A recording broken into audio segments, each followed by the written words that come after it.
Jara hino ɗo taarika fiima antu heɗito moƴƴa. Fii gundo on ka burure sukkunde. Teli no tawda e baali ɗi ngaynaako moƴƴo on. Rugiyata e Filipu moƴƴini dokke waɗanaaɗe ɗen teli. Ɓe yahi giɗo maɓɓe nawnuɗo on. Hari no ngalɗi ka hakkunde ladde sukkunde. Ɓe fotti e nene teli. Himo wullude. Rugiyata no etade no wakkilirinamo. O yewtamo fii Annabi Isa. Gaynaako moƴƴo wonunoɗo on ɗaɓɓugol mo. O wallitimo ɓay himo yiɗimo. Men addi goɗɗum fii makko kanko kadi. Ko ɗum fof men mari. Ida waawi soodude ɓiraaɗam fii teli wondude e kaalisi. Mi weltanike on fota ko buyi moƴƴuɗon. Yahe teli no habbi on. Ruqyata hiɗa monani lamɓay mi okkitiri ko jeyuɗen kon fof.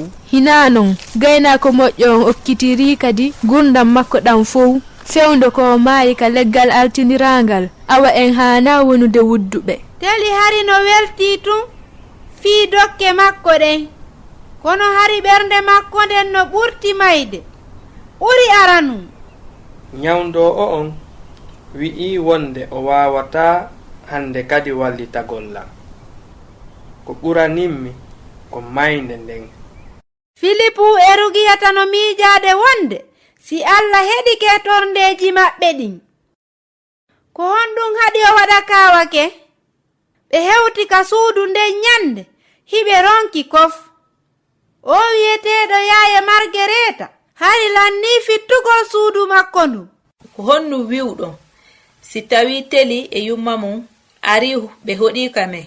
Hino laba ɗum ko miijo moƴƴo non. Ambulance yaddori teli ka suudu makko. Himo yiɗi suudu makko ndu. Danki makko kinno ka binde fineter. Hino laba fota. On sayi o ndaari alluwal wongal ngal ka maadi. Annabi Isa gaynaakojo moƴƴo on no fonti jungo mum gon fii dandugol baali majjugii ngin. Ruqyata miɗo faala baali ndi tawata ka gaynaako on tambori juuɗe mum ɗen baali majjugii ngin o yiiti ngin. O julnowo wiyeteeɗo Robinzer addanimo gootil. Kamboɗo hari baali buyno ton. Annabi Isa no yahude. O ƴetta baali gootil. O jogitongi. Ko honto ƴettatangi? Ka suudu. Ko honto? Ka Annabi Isa woni ton. Ka tawata gonɗi ala e ka muusendi ala kadi. Muusendi wo hara yimɓe ɓen fof yahay ton. Ko ɓen ɓe tawata ko gaynaako moƴƴo on jeyiɓe eɗi fof. Mi faala tawdede e makko mi yaha ka makko. Teli tori. O jogiti fota moɗo on ka juuɗe makko. On say o ɗaani. Ko honɗum woni ngo sonko fof jindoɓe ka nder suudu tumbere jemma.